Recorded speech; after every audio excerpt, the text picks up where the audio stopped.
Hello students, मैं सिर्फ पूनम कुमावत और आज इस क्लास के अंदर हम डिस्कशन करने वाले हैं sex accessory gland. Female reproductive system के अंदर हम लोगों ने प्राइमरी सेक्स ऑर्गन यानी कि ओवरी, उसकी एक्सटर्नल इंटरनल स्ट्रक्चर देखी थी।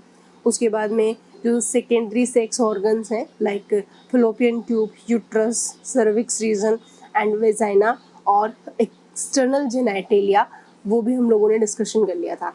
अब हमें देखनी है कि जो सेक्स एसेसरी ग्लैंड्स हैं वो कौन कौन सी होती है। तो बेसिकली दो ग्लैंड्स जो हैं हम सेक्स एसेसरी ग्लैंड्स में रखते हैं, एक तो होता है बार्थोलिन ग्लैंड्स और एक होते हैं मैमरी ग्लैंड्स। तो हम सबसे पहले देखते हैं बार्थोलिन ग्लैंड्स। बार्थोलिन्स ग्लैंड,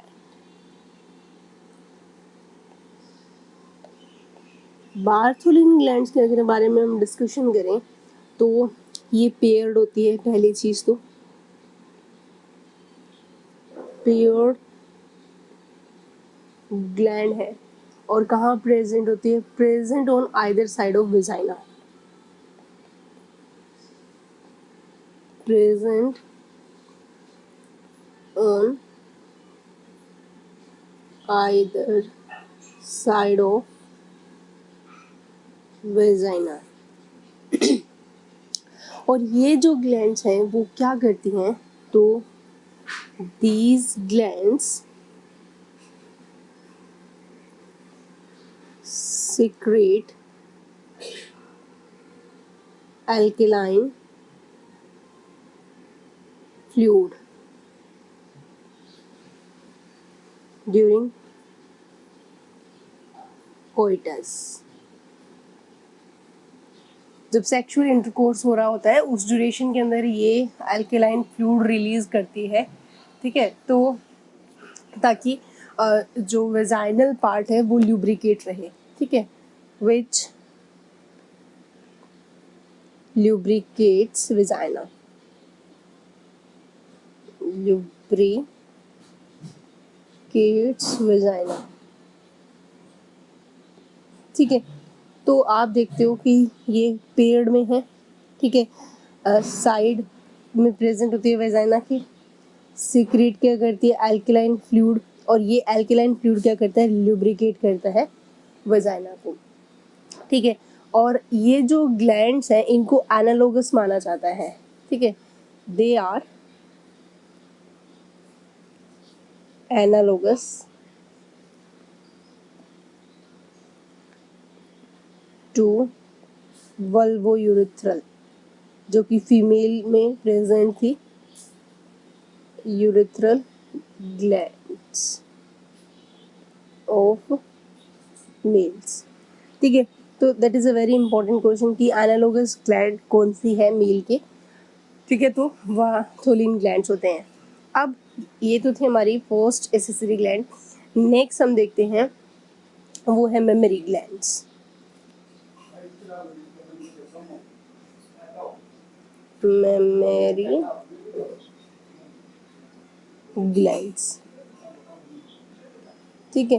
तो मेमरी ग्लैंड्स के बारे में अगर डिस्कशन करें तो a functional mammary gland is a characteristic feature of all female mammal. That is a very important statement. A functional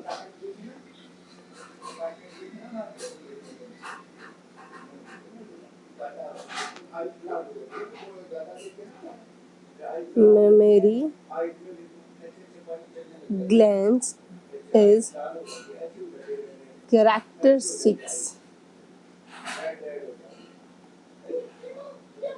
of all female mammals। That is a very important statement, ठीक है। और ये function है, that mean ये क्या करेंगे? Secret करेंगे milk at the end of pregnancy, ठीक है।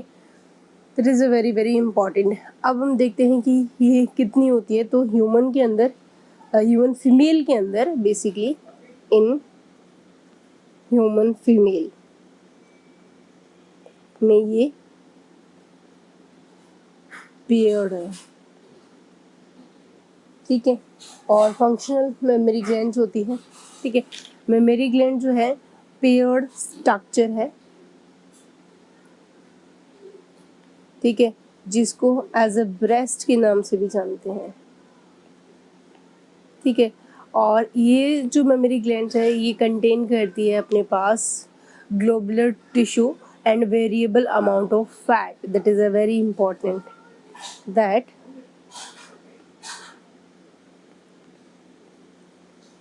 contain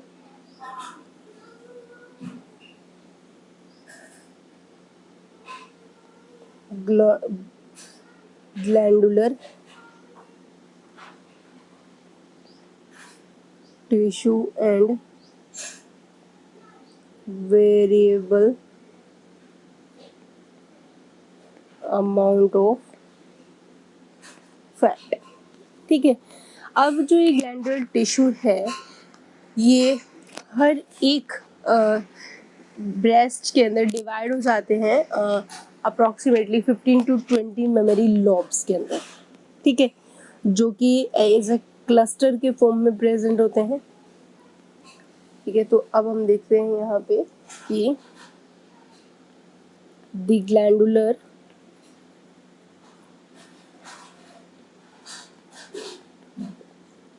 tissues of each breast is divided into 15 to 20 mammary lobes, sorry gland नहीं होगा, लॉब्स होगा। तो अप्रोक्सीमेटली कितने लॉब्स होते हैं? 15 to 20 20 लॉब्स होते हैं, containing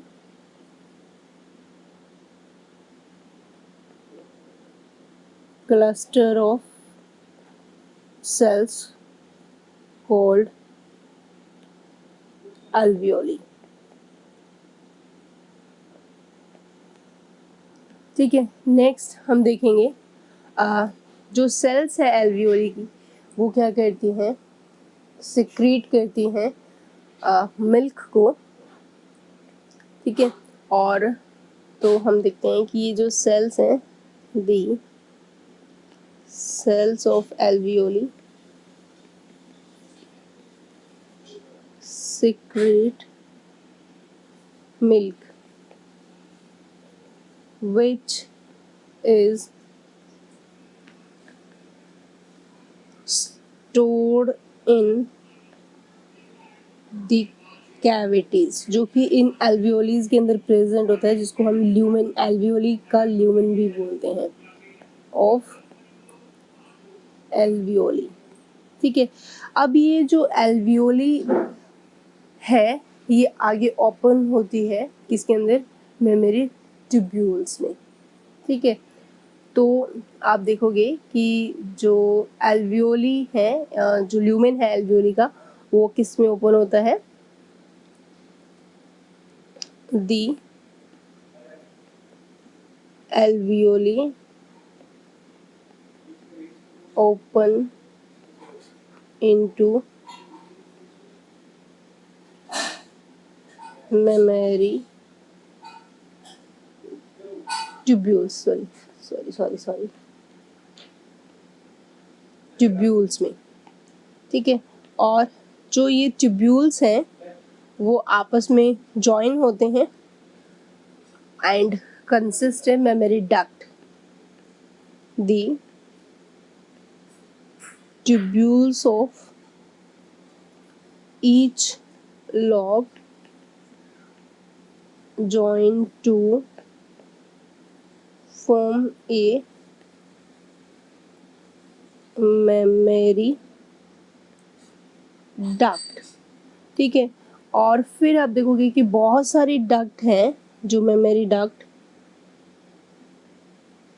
मेमोरी डक्ट्स आपस में जुड़ते हैं और क्या बनाती हैं, form a wider mammary ampulla.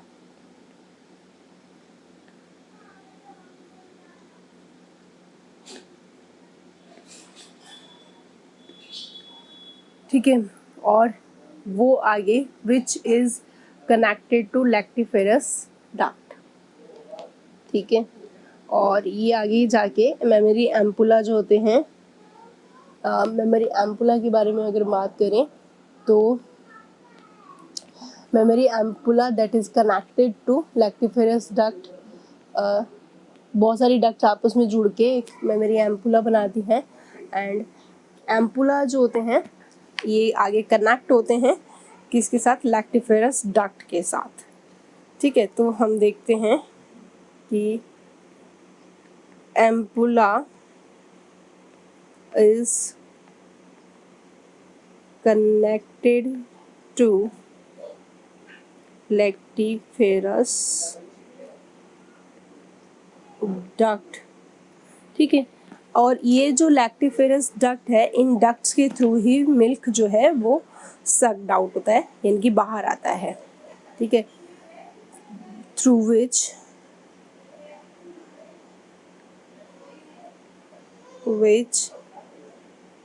Milk comes out. तो ओवरऑल देखें हम लोगों को अभी क्या क्या चीज़ें देखने को मिली। एक अगर सीक्वेंस की बात करें तो हमारे सामने क्या क्या चीज़ें आई हैं। देखो, पहली चीज़ तो मेमोरी लॉब्स होते हैं।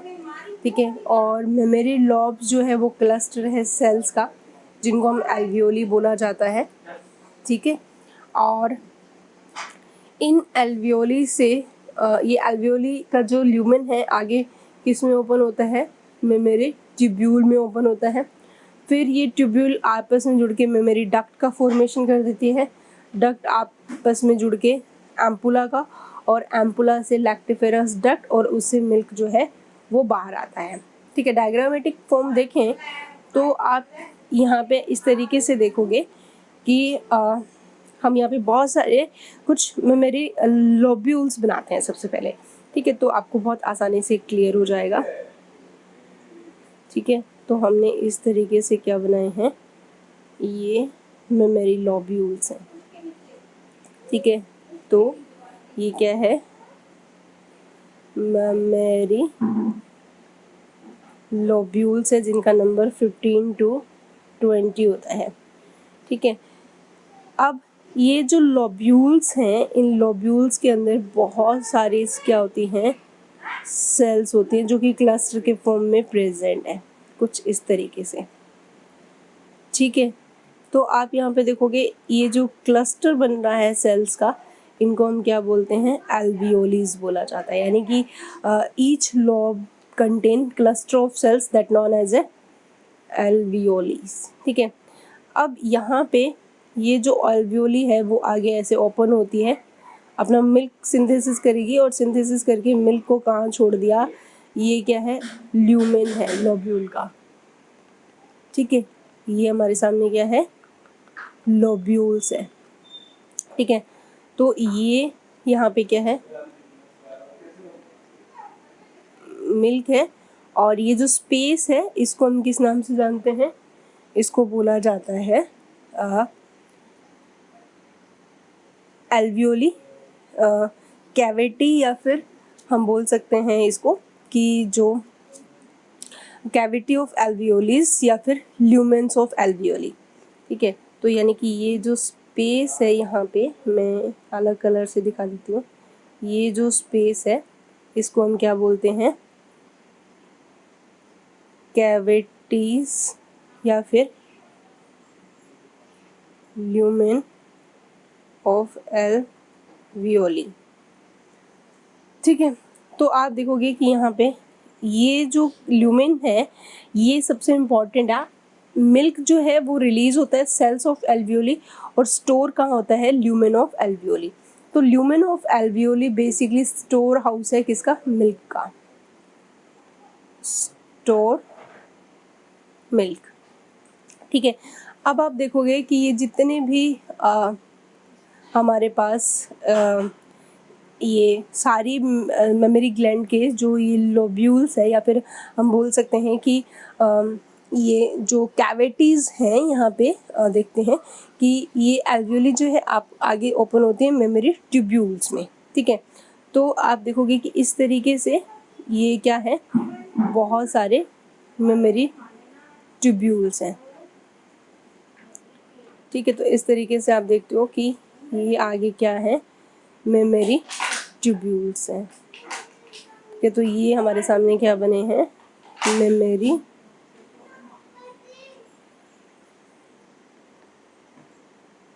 ट्यूब्यूल्स, ठीक है।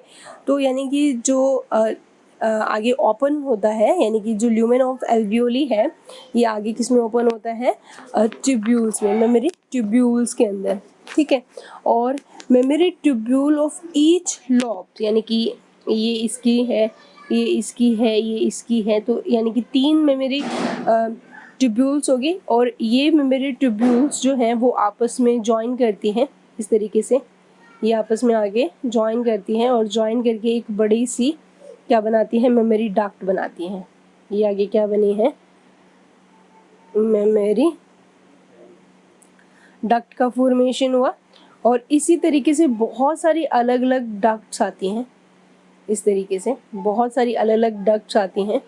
ये जो डक्ट्स हैं ये आगे ओपन किस में होती हैं, एक एम्पुलर रीजन में, ये एक एम्पुलर रीजन है, और इस एम्पुलर रीजन से आगे फिर इस तरीके से क्या निकलती है, लैक्टिफेरस डक्ट, और फिर ये जो लैक्टिफेरस डक्ट है वो आगे इस तरीके से जो ओपन होती है। तो ये जो क्या है, इसको हम क्या बोलते हैं, एम्पुला, ठीक है। वाइडर पोर्शन होता है मेमोरी डक्ट जो है, यानी कि बहुत सारे मेमोरी डक्ट आपस में जॉइन करके एक वाइडर मेमोरी एम्पुला में खुलती हैं।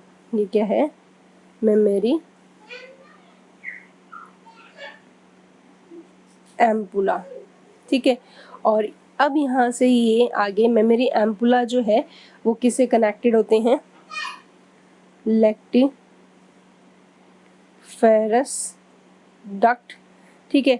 और इस लैक्टिफेरस डक्ट से फिर ये आगे निप्पल, और यहाँ से इसके ऊपर छोटे छोटे पोर्स होते हैं, और इन पोर्स से जो मिल्क है वो बाहर की तरफ रिलीज कर दिया जाता है, ठीक है। तो अगर हम देखें तो मिल्क ल्यूमेन में स्टोर था, ल्यूमेन से फिर वो किस में आया, मेमोरी ट्यूब्यूल्स में, मेमोरी ट्यूब्यूल से वो किस में आया, मेमोरी डक्ट में, और मेमोरी डक्ट से एम्पुला में, और एम्पुला से फिर वो लैक्टिफेरस डक्ट से होता हुआ और निप्पल से जो बेबी है वो सक करता है, जिससे कि मिल्क जो है वो बाहर निकलता है। तो इस तरीके से एक पाथवे जनरेट होता है हमारे पास मेमोरी जो ग्लैंड्स हैं उनके बीच में। तो एक स्ट्रक्चर देखें इन लॉब्स की, तो हमें क्या क्या चीज़ें देखने को मिली। तो आप देखोगे यहाँ पे इस पूरे एक फ्लो चार्ट के फॉर्म में देखें तो हमारे पास क्या है, स्ट्रक्चर ऑफ ए लॉब, ठीक है। इस लॉब के अंदर क्या प्रेजेंट है, मैनी एल्वियोली, ठीक है, या फिर हम ऐसे नहीं भी बोल सकते हैं, ठीक है। और ये जो एल्वियोलीज हैं वो आगे किस में ओपन होती हैं, मैनी मेमोरी ट्यूब्यूल्स में, ठीक है। और ये आगे किस में ओपन होता है, मैनी मेमोरी डक्ट्स, ठीक है। और फिर जो ये डक्ट्स हैं वो आगे ओपन होते हैं, ओपन इन मेमोरी एम्पुला के अंदर, ठीक है। और ये जो एम्पुला है किस में ओपन होता है, एक लैक्टिफेरस डक्ट में, lactiferous duct which opens on surface of nipple, ठीक है, तो इस तरीके से एक पूरा पाथवे हम लोगों ने देखा कि किस तरीके से लॉब्स हैं, यानी कि 15 to 20 लॉब्स होते हैं, उनके अंदर एल्वियोलीज, फिर mammary tubule, then mammary duct, फिर एम्पुला और फिर लैक्टिफेरस डक्ट, और फिर निपल से जो मिल्क है वो सक्ड आउट हो जाता है। तो इस तरीके से हमारे पास एक फ्लो चार्ट में पाथ ऑफ मिल्क, यानी कि ये हमारे सामने जो है उसको हम क्या बोलते हैं, that is the path of milk. ठीक है, अब इसका जो मेमोरी ग्लैंड्स का है, इसका एनसीईआरटी का जो डायग्राम है वो देखते हैं। तो ये जो डायग्राम है आपके सामने, ये आपके एनसीईआरटी का डायग्राम है जिसके अंदर मेमोरी ग्लैंड्स के बारे में दिखा रखा है।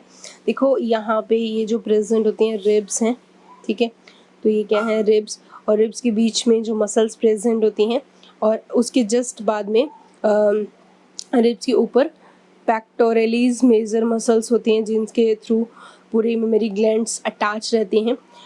उसके बाद आप देखोगे कि ये जो प्रेजेंट है यहाँ पे, ये मेमोरी क्या है, लॉब्स है। ठीक है, तो मेमोरी लॉब्स को कवर करने के लिए अगर आप यहाँ देखोगे तो ये जो है वो क्या प्रेजेंट है, फैट प्रेजेंट होते हैं जो प्रोटेक्शन करते हैं दोनों तरफ से। यहाँ पे क्या प्रेजेंट है, फैट, जो प्रोटेक्टिव नेचर के होते हैं। ठीक है, और मेमोरी लॉब्स जो हैं उनके अंदर हमें क्या देखने को मिलती है, मेमोरी एल्वियोलस, फिर मेमोरी डक्ट, फिर एम्पुला, फिर लैक्टिफेरस डक्ट, और फिर निपल।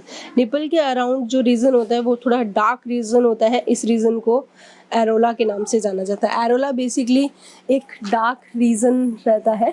ठीक है, तो इस तरीके से हमारे सामने कंप्लीट स्ट्रक्चर आती है मेमोरी ग्लैंड्स की। मेमोरी ग्लैंड्स होती हैं वो फंक्शन क्या है मेमोरी ग्लैंड्स का, तो हमें वैसे तो पता ही है कि इनका जो फंक्शन रहता है वो क्या है, ये प्रोड्यूस करती है न्यूट्रिटिव फ्लूइड जिसको हम क्या बोलते हैं, मिल्क। प्रोड्यूस न्यूट्रिटिव फ्लूइड, यानी कि मिल्क को प्रोड्यूस करती है। ठीक है, और मिल्क जो है वो नरिशमेंट करता है यंग वंस का। मिल्क का काम क्या है, ये नरिशमेंट करता है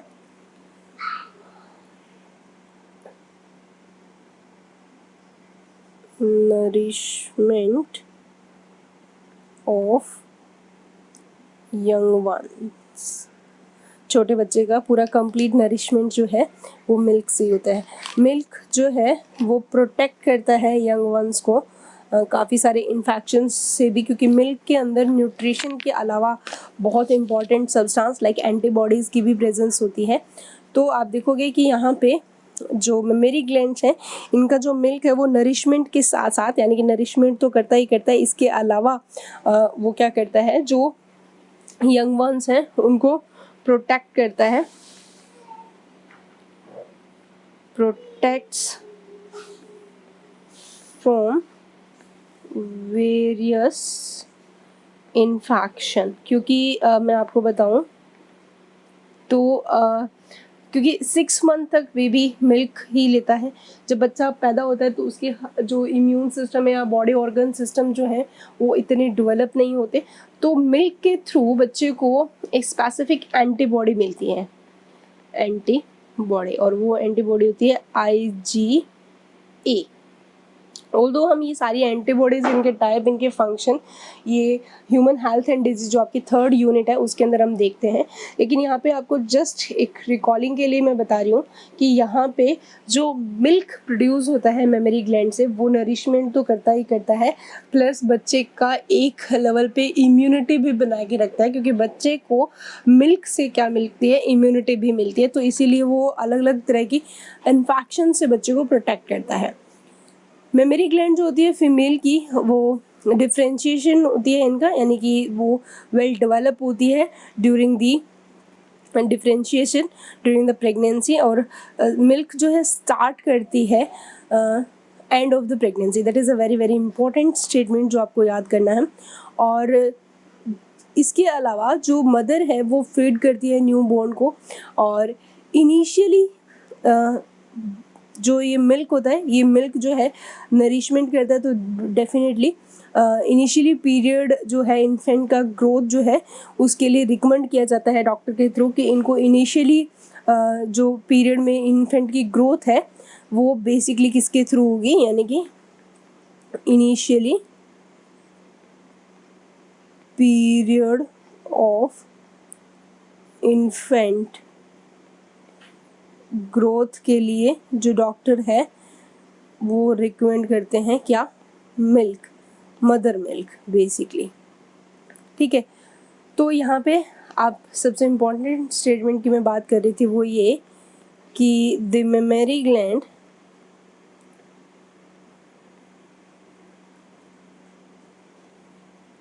produce a nutritive fluid milk for the nourishment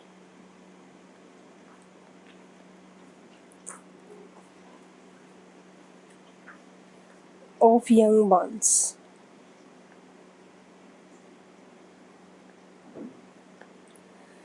ठीक है, उसके अलावा आप देखोगे, ये तो करते करते ये पहले भी मैंने बता दिया था, यहाँ पे आपको देखना है कि जो दी मेमरी ग्लैंड्स हैं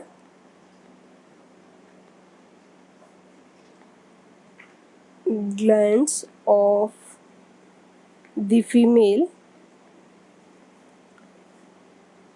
undergo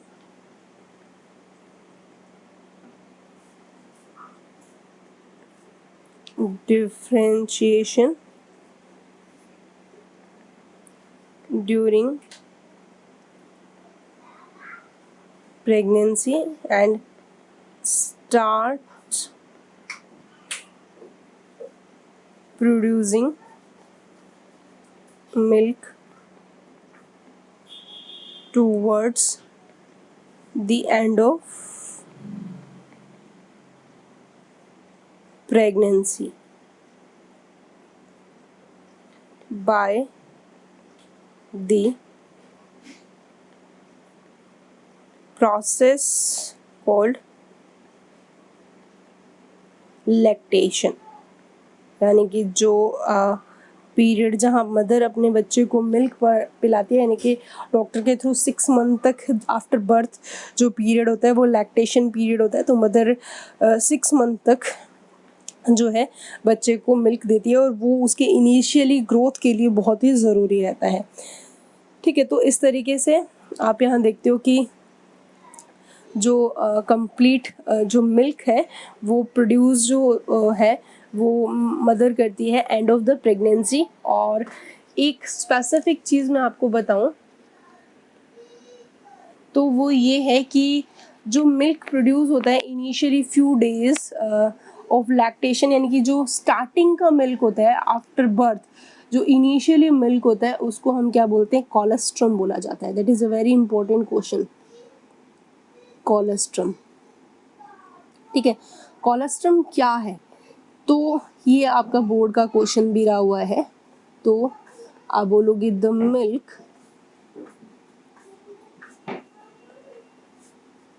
produce during the initial few days of lactation, यानी कि जो स्टार्टिंग का मिल्क होता है ना, जो आफ्टर बर्थ के बाद में दूसरे या तीसरे दिन जो मिल्क आता है वो बहुत मतलब स्टिकी होता है, येलोइश कलर का होता है और उसको हम किस नाम से जानते हैं, लैक्टेशन, उसको हम कोलेस्ट्रम बोलते हैं। ठीक है, तो इनिशियली डेज के अंदर जो लैक्टेशन होता है तो उसको हम किस नाम से जानते हैं, इज कॉल्ड कोलेस्ट्रम। ठीक है, और जो ये कोलेस्ट्रम है इसी के पास ही तो इट कंटेन एंटी बॉडीज, और अभी बताया था स्पेसिफिक एंटीबॉडीज कौन सी, IgA। ठीक है, तो एब्सोल्युटली एसेंशियल होता है डेवलपिंग स्टेज के लिए ये कोलेस्ट्रम। तो इस का इंटेक करना बहुत ही ज़रूरी होता है। तो एब्सोल्युटली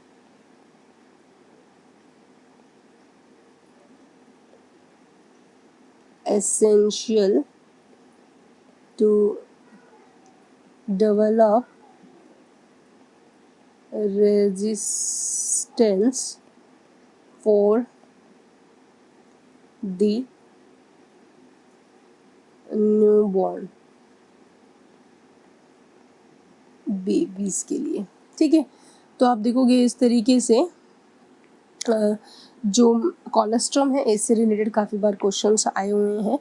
अब हम देखते हैं कि ये जो मेमोरी ग्लैंड्स है इनका कंप्लीट रेगुलेशन यानी कि ग्रोथ और रेगुलेशन ऑफ मेमोरी ग्लैंड ये किससे होती है, तो ये टोटली हार्मोनल कंट्रोल फिनोमिना है। ठीक है, तो अब हम देखते हैं मेमोरी ग्लैंड की ग्रोथ एंड रेगुलेशन, कब मिल्क बनेगा, कब मिल्क रिलीज होगा, ये सारी चीज़ का जो रेगुलेशन है वो मेमोरी ग्लैंड में कैसे होता है। ठीक है, तो ये आपका एक बोर्ड का क्वेश्चन भी है, explain the phenomena of growth and regulation of memory gland. तो सीधी सी बात है, ये टोटली हार्मोनल कंट्रोल रहता है। ठीक है, तो ये जो रेगुलेशन और उसके ग्रोथ है वो टोटली हार्मोनल कंट्रोल फिनोमिना है। ठीक है, तो हार्मोनल कंट्रोल है, दैट मीन सारी चीज़ें कौन करेगा, यहाँ पे हार्मोन करेंगे। तो कौन कौन से हार्मोन्स हैं जो कि यहाँ पे सबसे इम्पॉर्टेंट रोल प्ले करते हैं, तो बेसिकली तो 4 हार्मोन हम कंसिडर करते हैं कि जो कि यहाँ पे सबसे इम्पॉर्टेंट रोल प्ले करेंगे। देखो सबसे पहला हार्मोन मैं यहाँ पे बताती हूँ वो है एस्ट्रोजन। ठीक है, एक हार्मोन है प्रोजेस्टेरोन, एक हार्मोन है प्रोलैक्टिन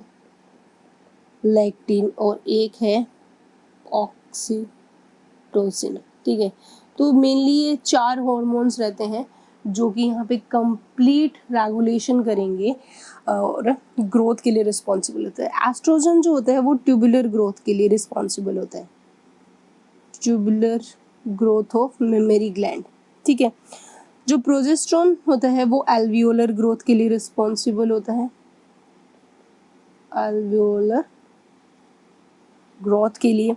प्रोलैक्टिन जो है बेसिकली मिल्क बनाने के लिए रिस्पॉन्सिबल होता है, तो इसीलिए इसको मिल्क सिंथेसिस हार्मोन के नाम से भी जानते हैं। यानी कि मिल्क सिंथेसिस का जो काम है, मिल्क बनाने का काम कौन करता है, प्रोलैक्टिन करता है। और मिल्क को बाहर रिलीज करने का काम कौन करता है, मिल्क इजेक्शन, बाहर निकालेगा कौन, ये कौन करता है, ऑक्सीटोसिन, आफ्टर बर्थ होता है।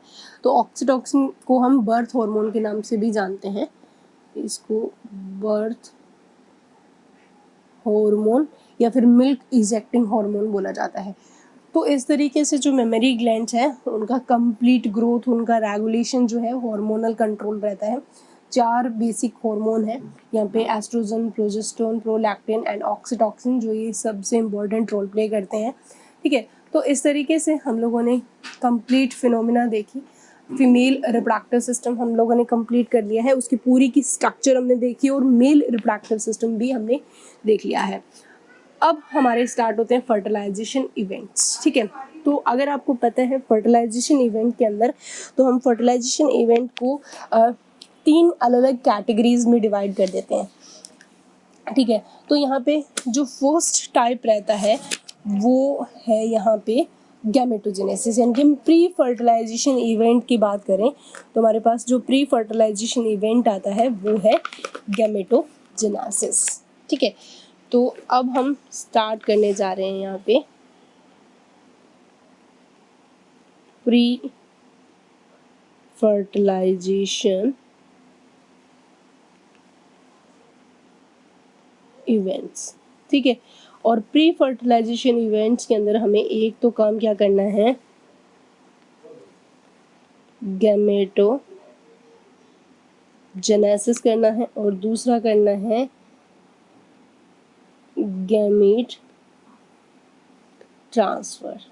ठीक है, तो हम पहले देखते हैं गैमेटोजेनेसिस की फिनोमिना कैसे होती है। नाम से पता चल रहा है गैमेटोजेनेसिस का मतलब क्या होता है, फॉर्मेशन ऑफ गैमेट्स, यानी gametogenesis is equal to formation of gametes. ठीक है, अब जो ये गैमेट्स का जो फॉर्मेशन है ये दो तरह से होगा, ठीक है, लेकिन उससे पहले हम कुछ इंपॉर्टेंट पॉइंट्स देखें तो डिप्लॉयड सेल्स होती है, कौन बनाता है, यानी कि गैमेटोजेनेसिस का फॉर्मेशन किन सेल्स के थ्रू होता है, ये गैमेटोजेनेसिस की फिनोमिना किसके थ्रू होती है, तो हमें पता है कि डिप्लॉयड सेल होती है, सेल्स ऑफ जर्मिनल एपिथेलियम, जो कि अगर आपको याद हो तो सेमनीफेरस ट्यूब्यूल के अंदर स्पर्मेटोगोनिया थी, डिप्लॉयड सेल या मियोसाइट भी हम बोल सकते हैं, और डिप्लॉयड सेल मतलब मियोसाइट, मियोसाइट मतलब जो कि मियोसिस करती हैं, ठीक है। तो अगर हम देखें तो दो तरह की मियोसाइट्स रहती हैं, ठीक है, जर्मिनल एपिथेलियम से, एक तो स्पर्मेटोगोनिया और एक oogonia, ठीक है। तो स्पर्मेटोगोनिया तो बेसिकली सेमनीफेरस ट्यूब्यूल में और ये ओवरी के अंदर प्रेजेंट रहती है। तो आप देखोगे कि जो diploid cell of germinal epithelium of gonads है, गोनाड्स मतलब टेस्टिस एंड ओवरी की बात चल रही है, form haploid gamete through meiotic division। That is a very very important statement जो कि आपको ध्यान में रखना है कि पहली चीज़ है क्या है, the diploid cells of germinal epithelium of gonads form haploid gamete through meiotic division, ठीक है, and this phenomena is known as a gametogenesis, जिसके अंदर गैमेट्स का फॉर्मेशन होता है, ठीक है। अब आप देखोगे कि जो गैमेटोजेनेसिस की फिनोमिना है बच्चों, ये चाहे मेल में हो चाहे फीमेल में हो, किसी में भी हो, लेकिन ये कंट्रोल्ड फिनोमिना है, ठीक है। तो आप यहाँ पे देखोगे कि जो गैमेटोजेनेसिस है वो किस तरीके से यहाँ पे कंप्लीट होता है। तो गैमेटोजेनेसिस जो प्रोसेस है जिसके अंदर फॉर्मेशन होगा और डिफरेंशिएशन किया जाता है मैच्योर गैमेट्स का, या सेक्स सेल्स भी बोल सकते हैं। तो प्राइमरी सेक्स ऑर्गन जो है बेसिकली यहाँ गोनाड्स को बोला जाता है। गोनाड्स क्या है, प्राइमरी सेक्स ऑर्गन, यानी कि टेस्टिस और ओवरी, ठीक है। मेल के अंदर टेस्टिस, फीमेल में ओवरी, जो आगे क्या करती हैं, गैमेटोजेनेसिस की फिनोमिना कंप्लीट करती है, ठीक है। तो यहाँ पे जो स्पर्मेटोगोनिया है वो तो क्या करेगी, स्पर्मेटोजेनेसिस परफॉर्म करती है, oogonia है तो oogenesis परफॉर्म करती है। इससे स्पर्म बनते हैं और इससे ओवम का फॉर्मेशन होता है। अब हमें देखना है कि जो ये फिनोमिना है कंप्लीट कैसे होती है, यानी कि जो स्पर्मेटोजेनेसिस है, oogenesis यानी कि गैमेटोजेनेसिस की जो फिनोमिना है उसका रेगुलेशन कैसे होता है पहले हम देखते हैं। तो that is a hormonal regulated phenomena, ठीक है। तो रेगुलेशन की बात करें, रेगुलेशन ऑफ गैमेटोजेनेसिस, ऑल्दो हम सब स्पर्मेटोजेनेसिस का अलग से रेगुलेशन देखेंगे, oogenesis का अलग से रेगुलेशन देखेंगे, तो यहाँ पे कॉमन रेगुलेशन की बात आ रही है। तो ये जो रेगुलेशन होता है टोटली कैसा होता है, हार्मोनल कंट्रोल होता है, ठीक है। कौन कौन से हार्मोन्स यहाँ पे अपना इम्पॉर्टेंट रोल प्ले करते हैं, तो एक तो हार्मोन आएगा GnRH जो कि हाइपोथैलेमस से आता है और एंटीरियर पिट्यूटरी को क्या करता है, रेगुलेट करता है। इसके अलावा एंटीरियर पिट्यूटरी से gonadotropic hormone FSH and LH release होते हैं। तो यहाँ पे ये जो हार्मोन्स होते हैं ये रेगुलेट करते हैं गैमेटोजेनेसिस की कंप्लीट फिनोमिना को, ठीक है। इसके अलावा पहला जो रेगुलेशन हमें देखने को मिलता है वो है हार्मोनल, और दूसरा जो रेगुलेशन देखते हैं वो किसके थ्रू होता है, विटामिन के थ्रू होता है। ठीक है, तो कुछ विटामिन भी होते हैं जो कि रेगुलेट करते हैं। हॉर्मोन्स में अगर आपसे पूछा जाए तो 3 हार्मोन है, GnRH गोनेडोट्रोपिक रिलीजिंग हार्मोन, जो कि हाइपोथैलेमस रिलीज करता है प्यूबर्टी एज के टाइम पे, और वो एंटीरियर पिट्यूटरी को स्टिमुलेट करेगा फॉर गोनेडोट्रोपिक हार्मोन्स को रिलीज करने के लिए। और यहाँ पे जो गोनेडोट्रोपिक हार्मोन्स जो होंगे वो कौन से हैं, FSH और LH, ये दोनों pituitary gland, anterior pituitary gland से रिलीज होते हैं। FSH LH जो होते हैं मेल के अंदर स्पर्मेटोजेनेसिस करवाते हैं और फीमेल में ये oogenesis कंप्लीट करते हैं। अब हम देखते हैं कि कौन कौन से विटामिन जो हैं यहाँ पे इंपॉर्टेंट रोल प्ले करेंगे। तो भाई 2 विटामिन होते हैं, एक तो विटामिन E और एक होते हैं विटामिन A। तो 2 विटामिन यहाँ पे बहुत इंपॉर्टेंट रोल प्ले करते हैं रेगुलेशन में, विटामिन E और एक है हमारे पास विटामिन A। ठीक है, तो ये किस तरीके से रेगुलेट करते हैं। तो विटामिन E जो है वो बहुत ही इम्पॉर्टेंट विटामिन है for essential for gametogenesis, it is essential for gametogenesis, क्योंकि विटामिन E की डेफिशिएंसी जो है वो क्या कोज करती है, स्टेरिलिटी। ठीक है, तो इसकी जो डेफिशिएंसी है विटामिन E की डेफिशिएंसी क्या करेगी, स्टेरिलिटी कोज करती है। तो स्टेरिलिटी के लिए रिस्पॉन्सिबल कौन सा विटामिन है, E। अगर विटामिन E नहीं है तो डेफिनेटली स्पर्मेटोजेनेसिस और oogenesis की फिनोमिना नहीं हो पाएगी। फिर देखते हैं vitamin A। Vitamin A is also required for formation of healthy gametes. ठीक है, तो इसका जो रोल रहता है वो किसके लिए होता है, formation of healthy gametes. Healthy gametes का मतलब क्या है, लाइक स्पर्म बन गए लेकिन स्पर्म के पास मोटिलिटी रेट नहीं है तो वो गैमेट भी हेल्दी नहीं माना जाता है, क्योंकि स्पर्म तो बन गया लेकिन वो चल नहीं सकता, मूव नहीं कर सकता, उसकी मोटिलिटी कम है तो वो एग तक नहीं पहुंच पाएगा और उसको फर्टिलाइज नहीं कर पाएगा, जो कि एक बहुत बड़ा रीज़न रहेगा ये भी स्टेरिलिटी का। तो basically formation of healthy gamete का मतलब आप समझते हो ये क्या प्रोवाइड करता है, मोटिलिटी ऑफ गैमीट्स। ठीक है, तो इस तरीके से आप देखते हो कि विटामिन E और विटामिन A गैमेटोजेनेसिस की रेगुलेशन में बहुत ही इंपॉर्टेंट रोल प्ले करते हैं, और दूसरा हार्मोनल रेगुलेशन भी रहता है। अब हम देखते हैं गैमेटोजेनेसिस कितनी स्टेज में कंप्लीट होता है, चाहे वो मेल में हो चाहे वो फीमेल में हो। तो गैमेटोजेनेसिस बेसिकली 3 स्टेज में कंप्लीट होता है। ठीक है, तो हम देखेंगे gametogenesis is divided in 3 stages. 3 stages कौन कौन से हैं यहाँ पे जो कि गैमेटोजेनेसिस के रिस्पॉन्सिबल है। पहली जो स्टेज है यहाँ पे वो कौन सी है, multiplication stage, multiplication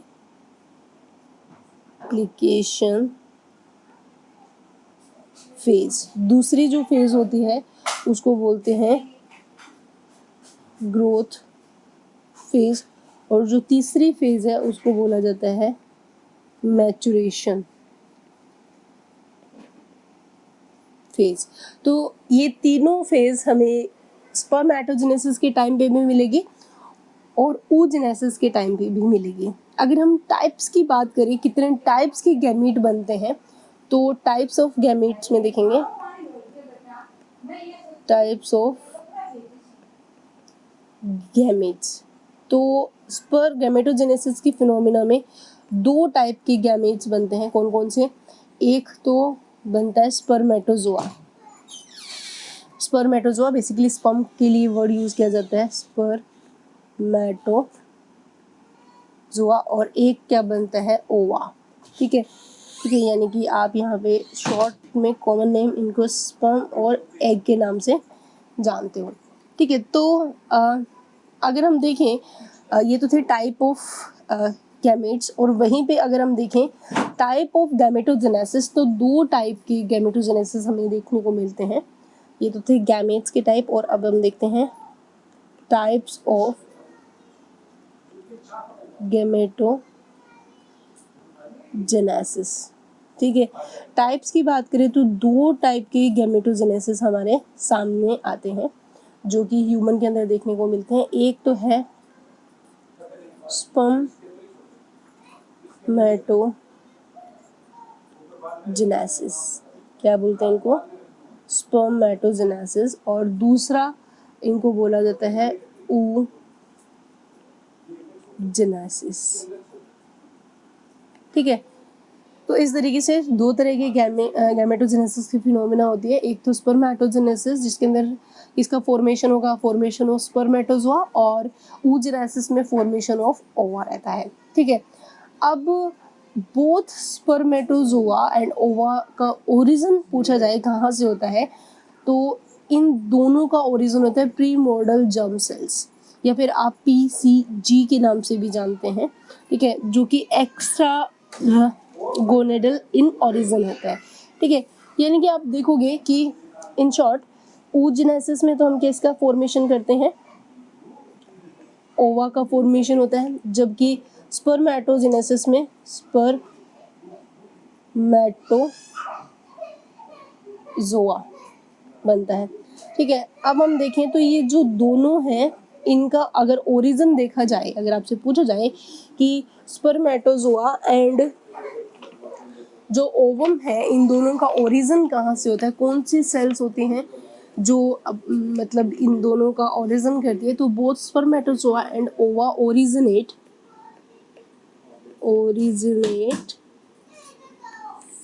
from primordial germ sales. ठीक है, प्रीमोर्डियल जर्म सेल जिनको आप PGCS के नाम से भी जानते हैं। ठीक है, तो अब हम स्टार्ट करते हैं कि सबसे पहले हम देखते हैं स्पर्मेटोसाइट, और उसके बाद में देखेंगे oogenesis किस तरीके से कंप्लीट होता है। सो पहले हम डिस्कशन करते हैं स्पर्मेटोजेनेसिस। ठीक है, स्पर्मेटोजेनेसिस। ठीक है, तो स्पर्मेटोजेनेसिस की जो फिनोमिना है वो किस तरीके से होती है। देखो, पहली चीज़ तो आप ये देखो स्पर्मेटोजेनेसिस को डिफाइन कैसे करोगे, तो formation of sperm from primordial germ cells in the epithelium general epithelium of testis is called spermatogenesis. सीधी सी बात है, process of formation of spermatozoa in seminiferous tubule भी स्पर्मेटोजेनेसिस कहलाती है। तो किसी तरीके से भी आप इसको डिफाइन कर सकते हो। तो हम स्पर्मेटोजेनेसिस क्या है, एक प्रोसेस है, the process of formation of spermatozoa in the कहाँ होता है, सेमनिफेरस ट्यूब्यूल में, सेमनिफेरस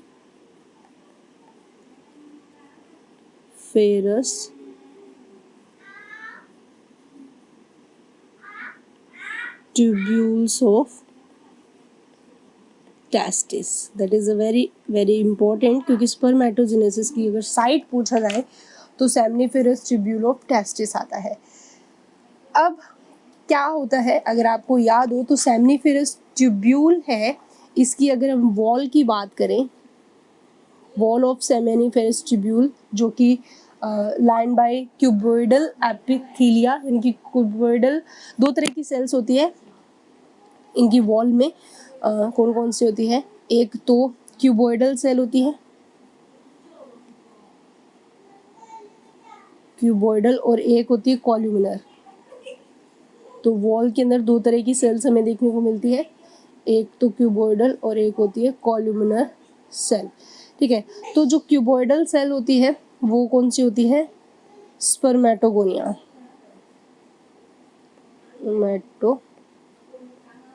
गोनिया, और जो कॉल्यूमिनर होती है उसको हम क्या बोलते हैं, सर्टोली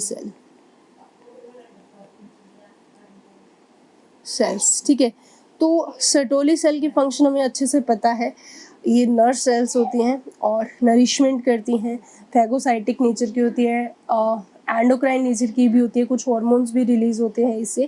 ठीक है, प्रोटीन भी रिलीज करती है। तो ये इसके अलग अलग फंक्शन थे जो हमने प्रीवियस क्लास के अंदर पढ़ चुके हैं। ठीक है, अब हम देखते हैं स्पर्मेटोगोनिया। इसका, क्योंकि ये जो है स्पर्मेटोगोनिया ही तो आगे कौन सा प्रोसेस कंप्लीट करती है, स्पर्मेटोजेनेसिस। तो अब हम देखते हैं स्पर्मेटोगोनिया। तो भाई स्पर्मेटोगोनिया जो है ये डिराइव्ड कहाँ से होती है, तो spermatogonia derived from primordial germ sales. ठीक है, और एट प्यूबर्टी स्पर्मेटोगोनिया जो है वो डिवाइड होती है और मियोसिस कंप्लीट करती है और स्पर्मेटोजोआ का फॉर्मेशन करती है। और स्पर्मेटोजोआ जो बने हैं, इनकी स्पर्म्स बने हैं, इनका जो नरिशमेंट है वो बेसिकली कौन करती है, सर्टोली सेल्स करती है।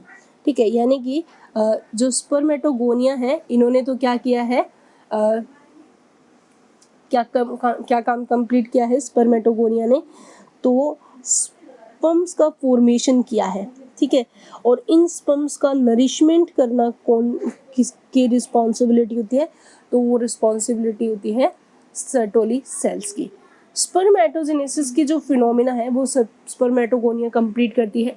स्पर्मेटोगोनिया स्पर्मेटोजेनेसिस स्टार्ट करती है कब, तो spermatogenesis starts at puberty and continue करेगी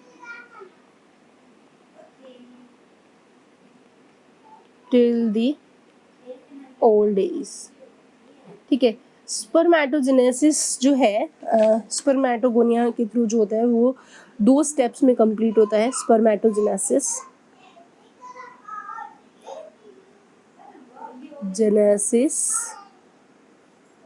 occurs in 2 steps। ठीक है, 2 स्टेप्स के अंदर स्पर्मेटोजेनेसिस कंप्लीट करती है स्पर्मेटोगोनिया। पहला और दूसरा स्टेप अगर हम देखें तो कौन सा है, पहला जो होता है वो होता है स्पर्मेटोसाइटोसिस। ठीक है, यानी कि पहले तो क्या किया जाएगा, फॉर्मेशन ऑफ स्पर्मेटिड। ठीक है, और दूसरा जो स्टेप होता है उसको हम बोलते हैं स्पर्मियोजेनेसिस। ठीक है, या फिर इसको हम किस नाम से जानते हैं, स्पर्मेटोसाइटोसिस,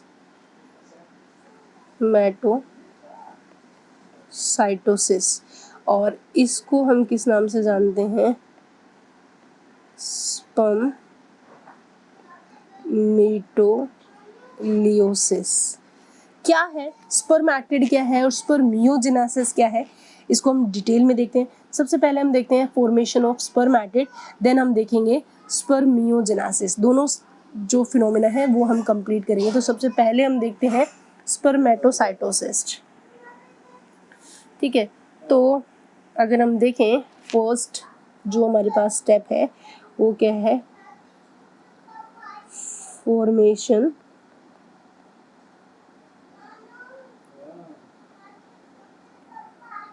ऑफ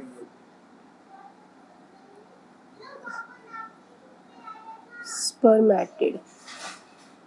ठीक है, तो अब हम देखते हैं कि स्पर्मेटिड का जो फॉर्मेशन है वो कैसे होता है। तो देखो भाई, स्पर्मेटिड का फॉर्मेशन आगे 3 स्टेप्स के अंदर होता है। ठीक है, पहला मल्टीपल फेज रहती है। ठीक है, उसके बाद में हमारे पास जो ग्रोथ फेज रहती है, तो यानी कि ये जो फिनोमिना है वो complete into 3 phase, complete in 3 phase, 3 phase में कंप्लीट होता है। तो जो पहली फेज है उसको हम किस नाम से जानते हैं, मल्टीप्लिकेशन फेज। ठीक है, मल्टीप्लिकेशन फेज में क्या होता है बच्चों, इस फेज में सिंपल फिनोमेना की अगर हम बात करें तो जो स्पर्मेटो जो सर्टोली सेल्स है जहाँ पे स्पर्मेटोगोनिया प्रेजेंट होती है जो कि जर्मिनल एपिथेलियम से ओरिजिनेट होती है, तो आप देखोगे कि वहाँ पे क्या होता है, सबसे पहले मल्टीपल फेज के अंदर आपको वहाँ पे दो चीज़ें देखने को मिलती है। वो ये कि स्पर्मेटोसाइटोजेनेसिस के अंदर, मल्टीप्लिकेशन फेज के अंदर आप क्या देखते हो कि वहाँ पे स्पर्मेटोगोनियल सेल्स जो होती है वो जर्मिनल एपिथेलियम से ओरिजिनेट होती है और वो डिवाइड करती है और स्पर्मेटोगोनिया का फॉर्मेशन कर देती है। यानी कि आप यहाँ पे देखोगे क्या क्या चीज़ें बन रही हैं।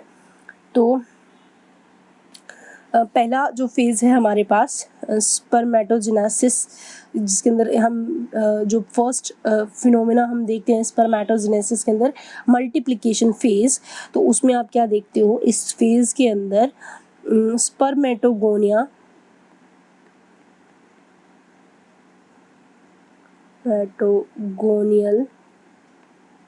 सेल्स जो हैं वो कहाँ से ओरिजिनेट होते हैं, जर्मिनल एपिथेलियम। ठीक है, in the wall of seminiferous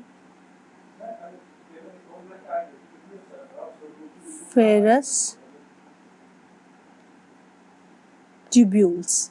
ठीक है, क्योंकि सेमिनिफेरस ट्यूब्यूल की वॉल में जर्मिनल एपिथेलियम होती है और उन्हीं के अंदर जो अभी हमने देखा क्यूबोइडल सेल्स थी वो कौन सी थी, स्पर्मेटोगोनिया।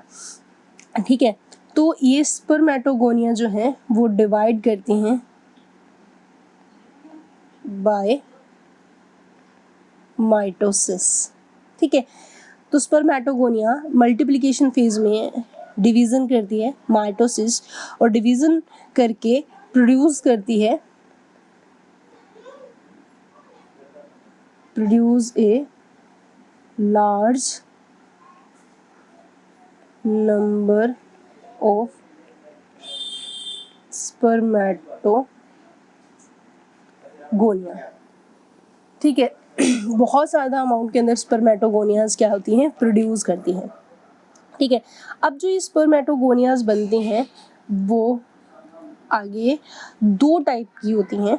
यानी कि हम इसके अंदर इस फेज़ में डायग्रामेटिक व्यूज़ देखें तो मल्टीप्लिकेशन फेज़ में जर्मिनल एपिथेलियल सेल से जो ये सेल्स होती हैं कौन सी है, स्पर्मेटोगोनियल, या फिर आप इनको प्रीमोर्डल जर्म सेल्स भी बोल सकते हो, जैसा कि हम वर्ड यूज़ करते हैं गोनोसाइट सेल्स होती हैं या प्रीमोर्डियल जर्म सेल्स। ठीक है, अब ये जो प्रीमोर्डियल जर्म सेल्स होती हैं वो आगे डिवाइड करती हैं।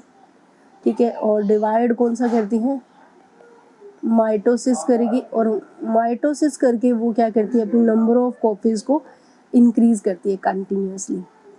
ठीक है, इस तरीके से आप देखोगे तो ये अपनी नंबर ऑफ कॉपीज़ को क्या कर रही हैं, कंप्लीट कर रही है, और डिवीज़न कौन सा देखने को मिल रहा है यहाँ पे, माइटोसिस। ठीक है, तो इस तरीके से जो ये सेल्स बन रही हैं इन सेल्स को हम क्या बोलते हैं, स्पर्मेटोगोनिया के नाम से जाना जाता है, मेटोगोनिया। ठीक है, जो कि डिप्लॉयड होती है नेचर में। अब जो ये स्पर्मेटोगोनियाज होती हैं ये दो टाइप की होती हैं, एक तो टाइप ए और एक होता है टाइप बी। ठीक है, सो यहाँ पे आप देखोगे कि जो स्पर्मेटो ए टाइप होता है, यानी कि दो टाइप की सेल्स बनती हैं यहाँ पे।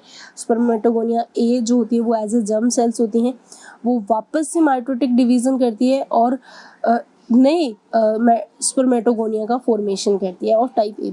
जबकि स्पर्मेटोगोनिया बी जो होता है वो एनलार्ज होकर प्राइमरी oocytes के अंदर कन्वर्ट होता है। तो यहाँ पे आपको दो चीज़ें देखनी पड़ेगी।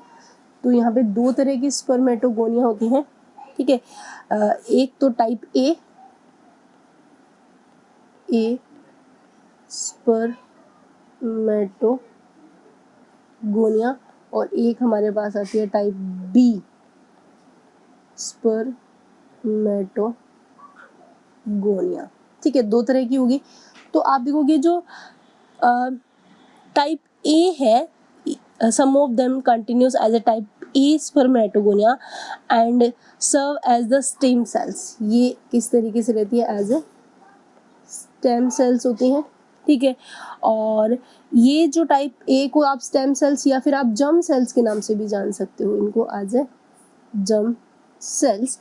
और इनका अगर प्लॉइडी देखें तो इनके अंदर 44+XY कंडीशन प्रेजेंट होती है, और ये आगे डिवाइड करती है, कौन सा, माइटोटिकली डिवाइड करती है टू गिव राइज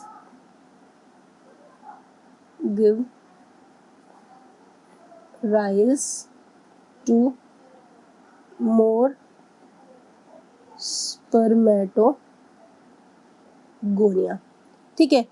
जबकि आप देखोगे कि ये अपना कंटिन्यूसली डिवीजन करती रहती है, क्योंकि स्पर्मेटोगोनिया बी जो है वो डिफ्रेंशिएशन होती है, ठीक है। तो स्पर्मेटोगोनिया बी ये किस में जाती है, स्पर्मेटोगोनिया बी में क्या होता है, डिफ्रेंशिएशन होता है, ठीक है।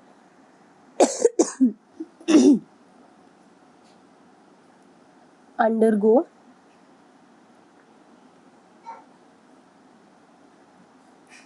डिफ्रेंशिएशन। जैसे ही इनमें डिफ्रेंशिएशन होता है तो आप देखोगे कि ये जो स्पर्मेटोगोनिया बी है ये आगे क्या हो जाती है, एनलार्ज हो जाएगी, और एनलार्ज होके क्या बनाएगी, फॉर्म प्राइमरी स्पर्मेटोसाइट का फॉर्मेशन करती है, ठीक है। तो यहाँ पे वो डिफ्रेंशिएटेड होगी स्पर्मेटोगोनिया जो है बी टाइप की, और वो आगे प्राइमरी स्पर्मेटोसाइट का फॉर्मेशन करती है। तो स्पर्मेटोजेनेसिस के लिए जो आगे जाती हैं वो सेल्स कौन सी होती है, प्राइमरी स्पर्मेटोसाइट होती हैं, ठीक है। प्राइमरी स्पर्मेटोसाइट के अंदर अगर क्रोमोसोमल प्लॉइडी की बात करें तो ये 44+XY 46 क्रोमोसोम्स इसके अंदर प्रेजेंट होते हैं, ठीक है। और जो प्राइमरी स्पर्मेटोसाइट्स होती हैं वो फिर से डिवाइड करती हैं, और डिवाइड करके सेकेंडरी स्पर्मेटोसाइट का फॉर्मेशन करती है, ठीक है। तो आप देखोगे कि अब जो यहाँ पे यानी कि प्राइमरी स्पर्मेटोसाइट आगे फिर किस में चली जाती है, ग्रोथ फेज में जाएगी, और ग्रोथ फेज में जाके वो अपने साइज को इनलार्ज कर लेती है और and convert into secondary spermatocyte, ठीक है। तो अब जो सेकेंडरी स्पर्मेटोसाइट है वहाँ पे अगर आप देखोगे कि किस तरीके से ये फिनोमिना कंप्लीट होती है, क्योंकि वहाँ पे सेकेंडरी स्पर्मेटोसाइट जब बनेगी तो काफ़ी इनलार्जमेंट होता है। तो आप देखोगे कि जो प्राइमरी स्पर्मेटोसाइट जो है वो ग्रोथ फेज के अंदर होती है। तो अब हम देखते हैं कि सेकेंड फेज कौन सा आता है हमारे पास, ग्रोथ फेज। ग्रोथ फेज, ठीक है, क्योंकि ग्रोथ फेज के अंदर हम स्पर्मेटोगोनिया का इनलार्जमेंट देखते हैं बी टाइप की जो रहती है उसके अंदर। तो ग्रोथ फेज के बारे में अगर हम बात करें तो ग्रोथ फेज जो होता है वो लॉन्गेस्ट फेज है ऑफ स्पर्मेटोजेनेसिस का। उसके बाद में नो डिवीज़न, इस फेज में कोई भी डिवीज़न नहीं होता इन दिस फेज। और some spermatogonia stored food and increase in size। इसके अंदर जो बी टाइप की बी टाइप की जो स्पर्मेटोगोनिया है,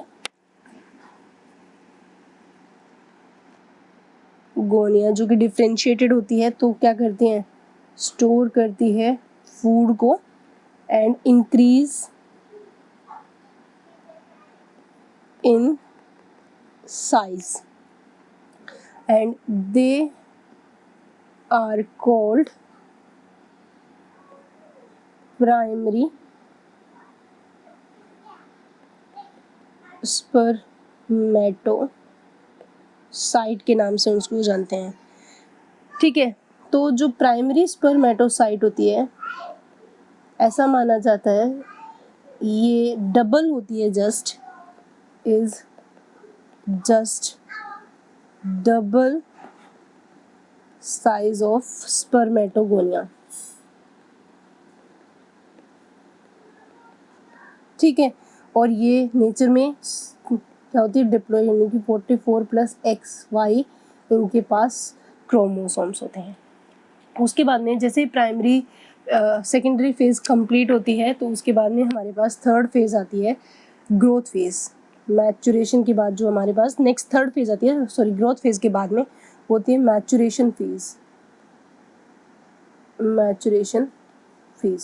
ठीक है, तो मैचुरेशन फेज के अंदर अगर आप देखोगे तो क्या होता है, मैचुरेशन जो फेज है इसके अंदर आप देखते हो कि जो प्राइमरी स्पर्मेटोसाइट होती है वो मियोसिस कंप्लीट करती है यहाँ पे। That is a very very important phenomena, क्योंकि in this meiosis take place. इस फेज में क्या होता है, मियोसिस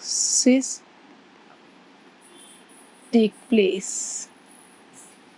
ठीक है, और जो मियोसिस है यहाँ पे 2 स्टेप्स में कंप्लीट होती है, एक फर्स्ट मियोसिस और एक सेकेंड मियोसिस, जो कि हम जानते हैं, यानी कि जो फर्स्ट मैचुरेशन डिवीज़न यानी कि मियोसिस फर्स्ट।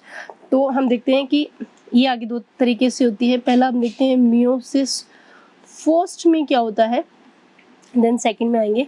तो आप देखते हो कि मियोसिस फर्स्ट जब कंप्लीट होता है तो उसके अंदर प्राइमरी स्पर्मेटोसाइट है, इसके अंदर मियोसिस फर्स्ट होगा, और जैसे ही मियोसिस फर्स्ट होगा तो 2 हैप्लॉइड सेल्स का फॉर्मेशन होगा। ठीक है, इनको हम किस नाम से जानते हैं, ये जो बनी है ये क्या बनी है, 2 हैप्लॉइड सेल्स बनी हैं, और इनको हम किस नाम से जानते हैं, सेकेंडरी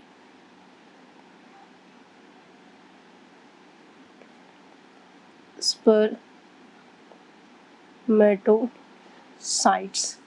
इनको हम स्पर्मेटोसाइट्स के नाम से जानते हैं, यानी कि ये भी हैप्लॉइड होती है और ये भी हैप्लॉइड होती है। ठीक है, तो यहाँ पे जो ये स्पर्मेटोसाइट्स होते हैं, इनकी अगर हम प्लॉइडी की बात करें तो दोनों प्लॉइडी हो सकती है, या तो ऐसी और या फिर ऐसी, सॉरी वाई आएगा। ठीक है, तो एक की जो प्लॉइडी है वो एक्स और एक की प्लॉइडी किसके साथ होती है, वाई के साथ हमें देखने को मिलती है। तो हमें पता है जो प्राइमरी स्पर्मेटोसाइट है वो आगे किस में कन्वर्ट होगी, सेकेंडरी स्पर्मेटोसाइट, और डिवीज़न यहाँ पे मियोसिस फर्स्ट कंप्लीट हुआ है। ठीक है, फिर हम देखते हैं मियोसिस सेकेंड में क्या होगा। तो मियोसिस सेकेंड जब कंप्लीट होता है तब क्या होता है, यहाँ पे जो सेकेंडरी स्पर्मेटोसाइट है उसके अंदर क्या होता है, मियोसिस सेकेंड होता है। तो हमें पता है दो थी हमारे पास। ठीक है, तो इधर से ये 2 बनाएगी और ये भी 2 बनाएगी। ठीक है, तो यहाँ आप देखते हो कि 2 सेकेंडरी स्पर्मेटोसाइट होती है, तो इन्होंने जब किया तो टोटल कितने बन गए, 4 सेल्स बन गई, और चारों की चारों क्या है, हैप्लॉइड है। ठीक है, अगर इनकी प्लॉइडी की बात करें तो ये मान लो 2 तो एक्स क्रोमोसोम को कैरी करते हैं, 2 ही वाई क्रोमोसोम्स को कैरी करेंगे। तो मतलब 50% स्पर्म जो वाई क्रोमोसोम को और 50% स्पर्म जो होता है वो एक्स क्रोमोसोम्स को कैरी कर रहे होते हैं। और ये जो सेल्स यहाँ पे बनी है इनको हम किस नाम से जानते हैं? इनको बोला जाता है स्पर्मेटिड के नाम से जाना जाता है। ये क्या है? स्पर्मेटिड। स्पर्मेटिड का फॉर्मेशन हम लोगों ने देखा। तो आप देखते हो कि यहाँ पे स्पर्मेटिड क्या है। तो स्पर्मेटिड के अंदर आप देखोगे कि स्पर्मेटिड में जो है वो एक नॉन मोटाइल स्पर्म हम कंसीडर कर सकते हैं। ठीक है, तो ये क्या है? नॉन मोटाइल स्पर्म, जिनको हम क्या बोलते हैं? स्पर्मेटिड बोला जाता है। ठीक है, तो आप देखते हो कि कंप्लीट एंड ऑफ जो फिनोमिना होती है मैचुरेशन की, तो उसके अंदर हमें टोटल कितने 4 जो है वो देखने को मिलते हैं। 4 स्पर्मेटिड का फॉर्मेशन होता है। एक ओवरव्यू देखें हम लोगों को ये पूरी की पूरी फिनोमिना किस तरीके से देखने को मिलती है। देखो, सबसे पहले तो हमारे पास प्री मॉडल जर्म सेल्स थी।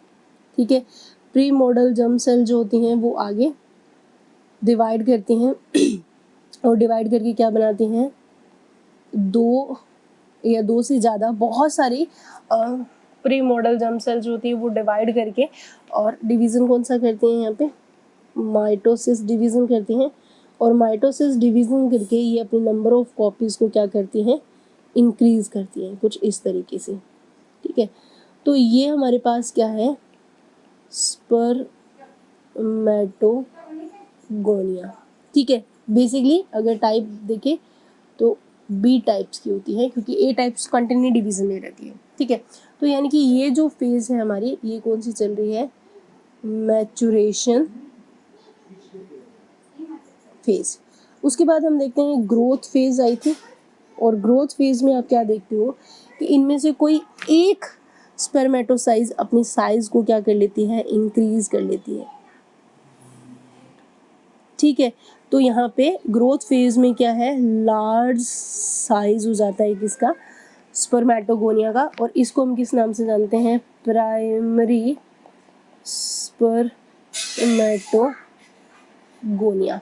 ठीक है, फिर हमने देखा, फिर आगे कौन सी फेज आती है? मैचुरेशन फेज आएगी। और मैचुरेशन फेज के अंदर आप देखते हो कि जो प्राइमरी स्पर्मेटोसाइट है वो डिवीज़न करती है, और डिवीज़न कौन सा करती है? Meiosis first. ठीक है, तो यहाँ पे हमारे सामने डिवीज़न कौन सा होता है? मियोसिस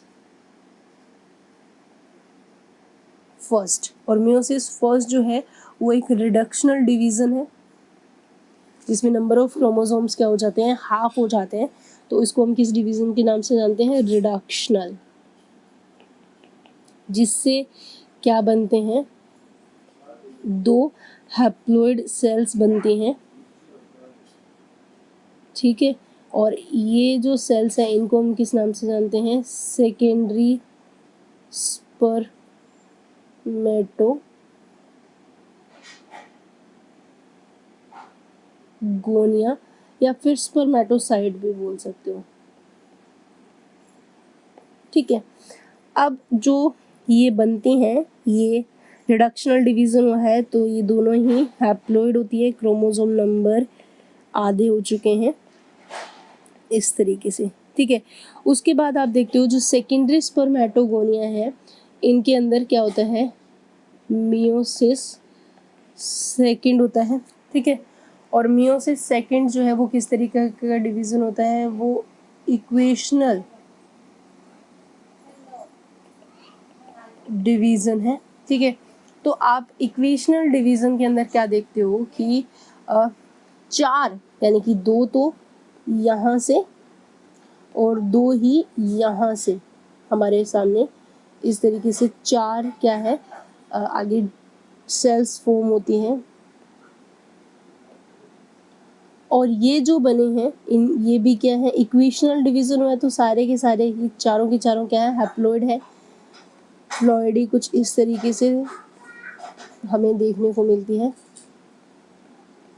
ठीक है, यानी कि क्रोमोसोम्स की जो नंबर है वो ऐसे मिलेंगे। और ये जो चारों यहाँ पे हमारे सामने बने हैं in the result of maturation, ये क्या है, इनको हम क्या बोलते हैं, स्पर्मेटिड के नाम से जाना जाता है। तो ये क्या है, स्पर्मेटिड्स है। ठीक है, तो अब हमें इनके बारे में बात करें तो ये क्या है, बने हैं 4 स्पर्मेटिड, यानी कि end of maturation phase form 4 spermatids.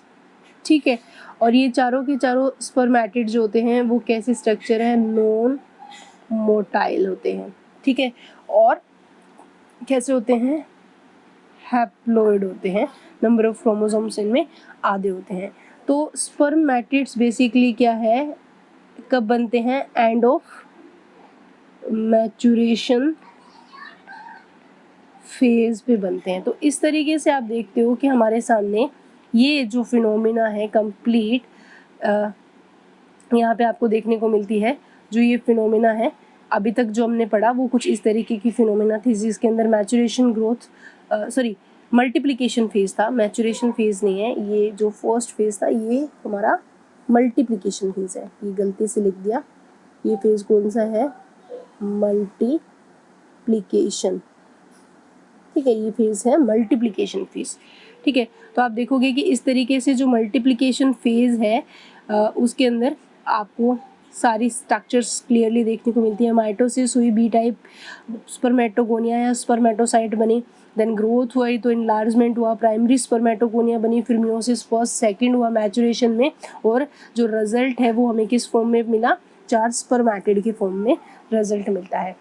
तो इस तरीके से हम लोगों ने जो पढ़ा था अभी कि यहाँ पे अगर हम देखें तो जो फर्स्ट फेज है हमारा वो कंप्लीट हो चुका है। हमने किसका फॉर्मेशन कर दिया, स्पर्मेटिड का फॉर्मेशन कर दिया। अब हमें क्या करना है, स्पर्मियोजेनेसिस करना है। तो मैंने बोला कि ये जो स्पर्मेटिड बने हैं ये नॉन मोटाइल है, जबकि आपको पता है स्पर्म्स तो क्या होते हैं, मोटाइल होते हैं, राइट। तो अब आप यहाँ पे नेक्स्ट जो स्टेप देखते हो वो है second step of spermatogenesis, that is a spermiogenesis. Spermiogenesis, या फिर आप इसको एक और नाम से भी जानते हो, स्पर्मेटेलियोसिस। ठीक है, तो इस तरीके से कॉमनली तो स्पर्मियोजेनेसिस ही बोला जाता है। तो क्या फिनोमिना है स्पर्मियोजेनेसिस, तो स्पर्मियोजेनेसिस में आपको बता दूं, नॉन मोटाइल जो स्पर्मेटिड होते हैं इनको चेंज करना होता है मोटाइल स्पर्म में थ्रू मेटामॉर्फोसिस, यानी कि basically formation of motile sperm from non motile spermatid. ठीक है, तो यहाँ पे स्पर्मियोजेनेसिस के अंदर हम बेसिकली क्या करते हैं, नॉन मोटाइल स्पर्मेटिड जो है उनको हम चेंज करेंगे इनटू मोटाइल स्पर्म में। This phenomena is non spermiogenesis, यानी कि ये मान लो हमारे पास क्या है, स्पर्मेटिड था, ठीक है, और इस स्पर्मेटिड में देखो कि नॉन मोटाइल है। अब इसको हमें किस में कन्वर्ट करना है, इसको हमें इस तरीके से, अगर आप देखोगे स्पर्म की जो अगर स्ट्रक्चर आपको पता है तो हम उसके अंदर इसको कन्वर्ट करते हैं।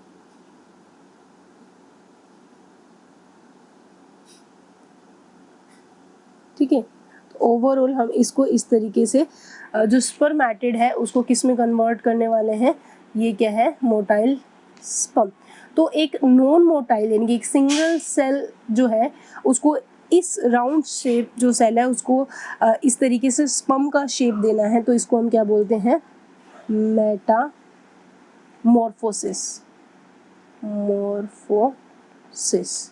ठीक है, तो ओवरऑल स्पर्मियोजेनेसिस के अंदर हम क्या करते हैं, non motile spermatid changes into motile sperm through Metamorphosis, that is a very very important.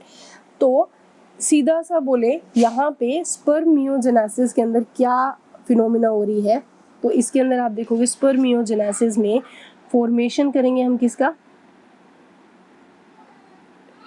Formation of motile sperm from the non-motile spermatid called differentiation of sperm. That is a very very important term. Differentiation of sperm, यानी कि जो spermiogenesis है इसके अंदर हम किसका differentiation करेंगे, sperm का डिफरेंशिएशन करते हैं। ठीक है, तो आप देखोगे कि स्पर्मियोजेनेसिस यानी कि स्पर्मेटिड जो है वो आगे किस में जाता है, स्पर्मियोजेनेसिस में जाता है। तो यहाँ पे आप क्या देखोगे, स्पर्मियोजेनेसिस जो है वो कुछ चेंजेस स्पर्मेटिड के अंदर देखने को मिलेंगे। तो क्या क्या चेंजेस हमें देखने को मिलते हैं अगर हम वो देखें, यानी कि following changes occur in spermatid during spermatogenesis। कौन कौन से चेंजेस हमें यहाँ पे देखने को मिलेंगे वो अगर हम देखें तो पहला चेंजेस तो हमें स्पर्मेटिड जो एक स्पेरिकल सेल है उसके अंदर पहला चेंज क्या करना पड़ेगा, formation of head region, formation करना होगा हेड का। देन हम देखेंगे किस तरीके से फॉर्मेशन होगा मिडल रीजन का, मिडल पीस का, और फिर हम देखेंगे कि फॉर्मेशन ऑफ टेल। ठीक है, तो ओवरऑल एक स्पेरिकल जो स्ट्रक्चर है उसको हम किस में कन्वर्ट कर देंगे, ये इस तरीके से हमारे पास हेड रीजन है, देन मिडल रीजन, और इस तरीके से टेल का फॉर्मेशन हमारे सामने आता है। तो ये कौन सा रीजन होता है, हेड, देन मिडल और देन टेल। तो ये सबसे इम्पॉर्टेंट फिनोमिना है कि किस तरीके से ये चेंजेस कंप्लीट होते हैं और किस तरीके से एक जो स्पर्मेटिड है, ये क्या है, स्पर्मेटिड कन्वर्ट हुआ किसके अंदर, स्पर्म में। ठीक है, तो ये फिनोमिना जो है बड़ी ही इम्पॉर्टेंट फिनोमिना है और ये जो चेंजेस है वो भी बहुत ही इम्पॉर्टेंट चेंजेस रहते हैं। किस तरीके से ये फिनोमिना कंप्लीट होगी, किस तरीके से स्पर्मियोजेनेसिस के अंदर ये चेंजेस आएंगे, ये सब हम डिस्कशन करेंगे नेक्स्ट क्लास में। आज की क्लास के लिए इतना ही। आज हमने सिर्फ स्पर्मेटिड का फॉर्मेशन किया है और स्पर्मियोजेनेसिस का इंट्रोडक्शन देखा है। नेक्स्ट क्लास में हम स्टार्ट करेंगे कि किस तरीके से ये सारे चेंजेस होंगे और एक स्पर्मेटिड किस तरीके से एक कंप्लीट स्पर्म के अंदर कन्वर्ट हो जाएगा। सो नेक्स्ट क्लास में एक इसी टॉपिक के साथ मिलते हैं, स्पर्मियोजेनेसिस के साथ। तब तक के लिए stay happy, keep studying, thank you.